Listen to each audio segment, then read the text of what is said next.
Hi everybody, so in this video we're going to look at how to calculate the area and the perimeter of a triangle. Now it's pretty similar to the area and perimeter of a rectangle in that there's just some steps that we follow each time. And we're given a formula in our log tables again for the area. And that formula is as follows. I don't know how easy it is to read here, but the area will be equal to a half times the triangle's base times by its perpendicular height.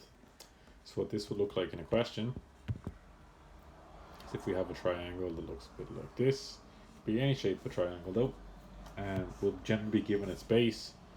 So this might be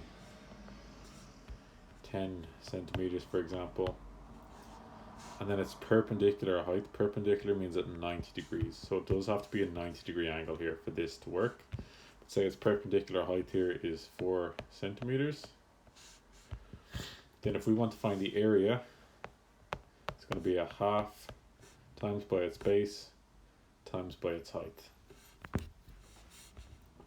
So the area of this triangle will be a half times by its base, which is 10, times by its height, which is 4 centimeters.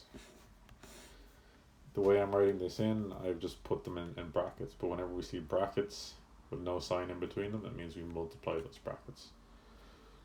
So if we multiply this out, then you can use our calculator. A half times 10 is 5. 5 times 4 is 20. Just go from left to right. You can use the calculator or do it in your head.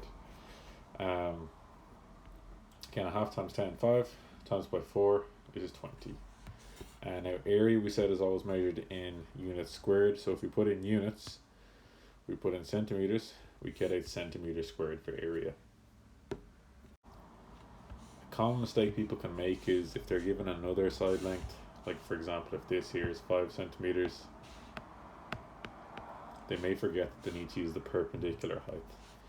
So it's a half times the base by the perpendicular height, which should make a right angle here. Try not to make that mistake of using another side length.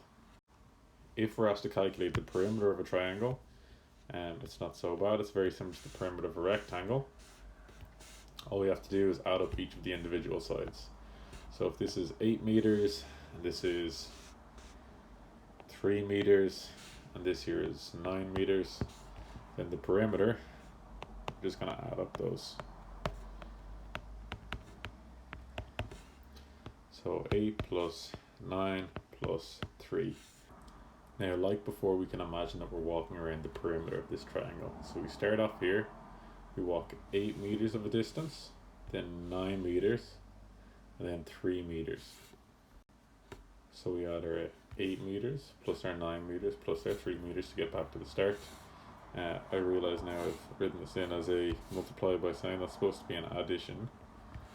So 8 plus 9 plus 3. So 8 plus 9 is 17 plus 3 is 20. Then make sure to stick in the unit that you're given in the question. So meters here will give us meters in the answer.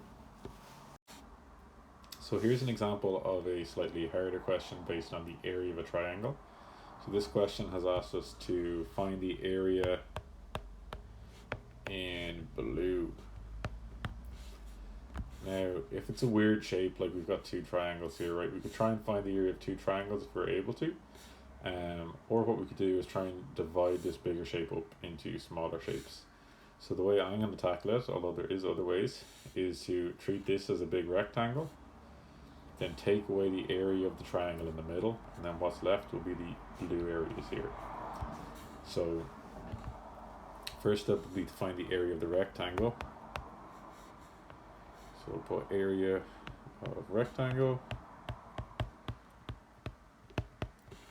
And we're going to get some measurements here, I guess.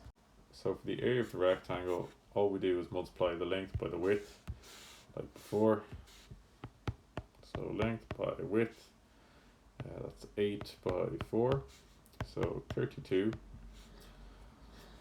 And then the area of the triangle,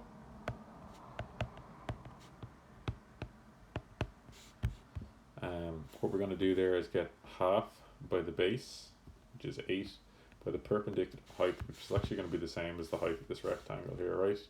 So if this length is 4, Then our imaginary line that we can draw down here will have a height of 4 as well.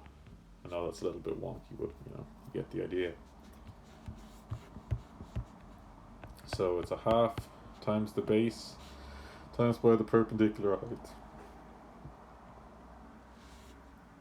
So a half times by the base, which is 8, times by the height, which is 4.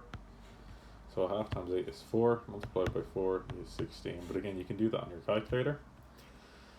So the area of the blue then is going to be the difference, the rectangle's area take away the triangle's area.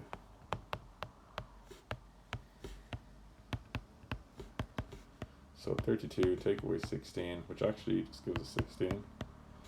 And our units then, because we're dealing with centimeters and its area, we're going to call them 16 centimeters squared.